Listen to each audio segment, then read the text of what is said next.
Is that okay? I was like, I don't know. How do we reach?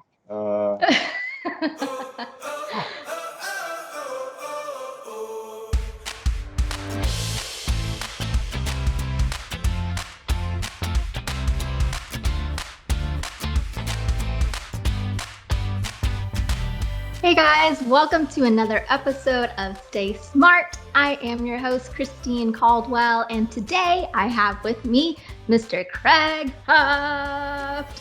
Welcome, Craig. Hi, how are you today?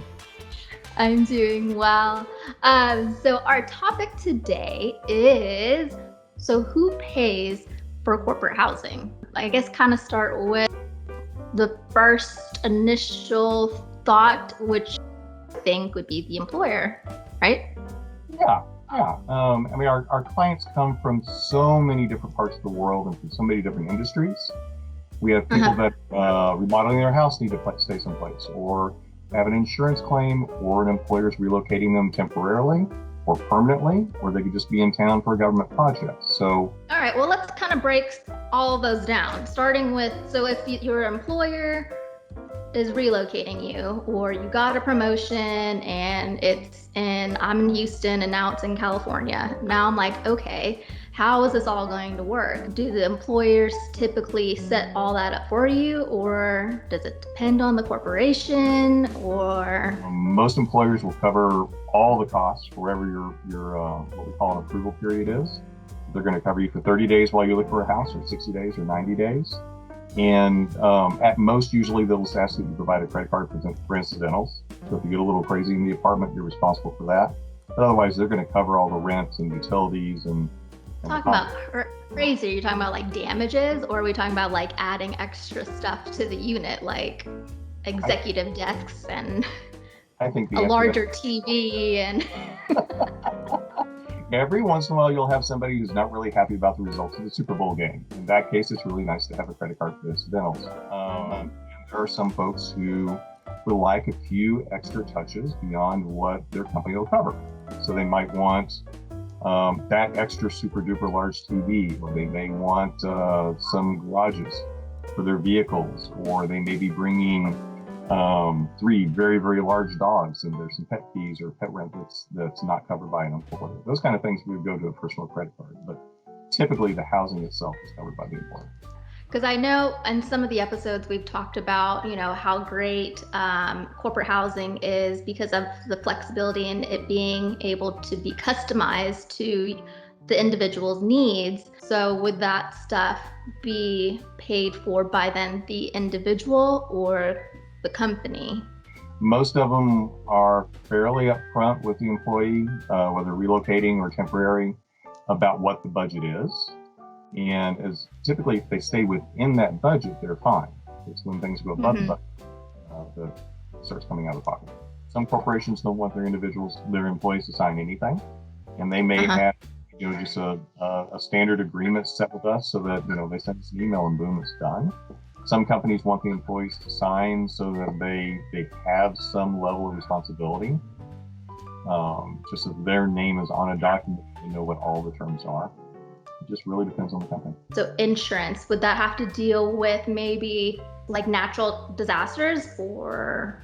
Well, it can be anything. It can be, the fires in California. There's so many folks who are out of their house. Typically, their insurance is going to put them in a hotel room, or they're going to put them into a corporate apartment if they're available. Most insurance policies require that you're given comparable quality housing.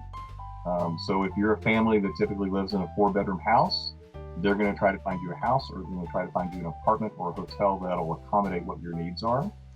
And in those cases, either the insurance company will have an established agreement with the corporate housing company where you are placed, and then the corporate company bills the insurance company. For example, I had a fire in my home a couple of years ago, and I was approved for up to 60 days of housing, and the insurance company said, you can go wherever you want to go. It needs to be a corporate housing company or an extended stay hotel, and all you have to do is send us the quote, and we will put the money in your bank account. If you have to evacuate and you have to move, you can just contact your insurance company, and then they'll place you in a corporate unit. Is that kind of I didn't know that. Yeah, if you have temporary housing or replacement housing covered in your insurance, then yes. So if your house is typically damaged by fire or flood, if you have flood insurance. So what if you're like a worker for like FEMA? Have you worked with some of those situations before? We do quite a bit with FEMA. We do quite a bit with the U.S. government. FEMA, Army, anybody like that will typically have a government credit card specified or specifically for housing, and they just have specific billing requirements. For instance, FEMA has to be invoiced every 14 days. The provider of housing can use the government credit card, but they just have to be billed every 14 days and showed a clear invoice every 14 days. And that's pretty typical all over across the board for the U.S. government. So training, so you're not relocating permanently, you're relocating for training, and the company's paying for that and the government's paying for that. What about like intern programs? Would you say most interns have to find or pay for their own housing, or? It's kind of a beast of its own. It really depends on the company. Some companies want to share the cost with their interns, and so they split the housing 50-50. Let it. Some companies give the interns, $1,500 or $2,000 a month and say, hey, go find yourself someplace, and this will cover some of your food. And so the interns end up living above somebody's garage. And oh gosh. And some companies really want the best of the best, and they're getting them, high-rise apartments in downtown and amazing per diems and allowances to buy bicycles and all kinds of great ones.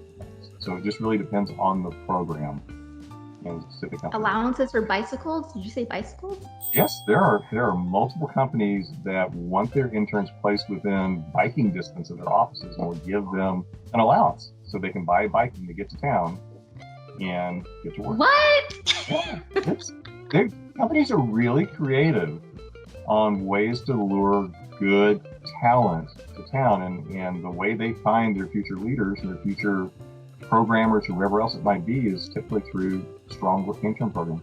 I think that's such a great investment that companies can do for their employees and their internship programs, is putting them in corporate units and then doing everything that you're saying. I mean, it just kind of gives me how I'm going to be, I guess, treated in this company in the long run. So we're such a flexible industry. You can do some amazing things. I think corporations who really view corporate housing as more of like an investment, like rather than an expense, I think really retain more of their employees and the interns that are in their programs.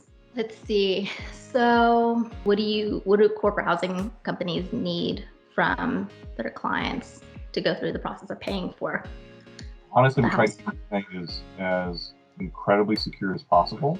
So we have an outside secure service that processes all of our payments. Our sent a link that's outside of our company. A lot of big companies such as PayPal manage systems like that for our industry, so that none of that information actually enters our system. None of that information is available for any of our employees to see it. So sign up with us. We're going to send you a lease to sign, and we're going to send you the link, and you can arrange whatever payment method works best for you on that link, and then move forward. All right. Well, you've heard it here from Mr. Craig Hufft. Thank you guys for listening to another episode of Stay Smart. Hope you guys have a wonderful day, and remember to stay smart.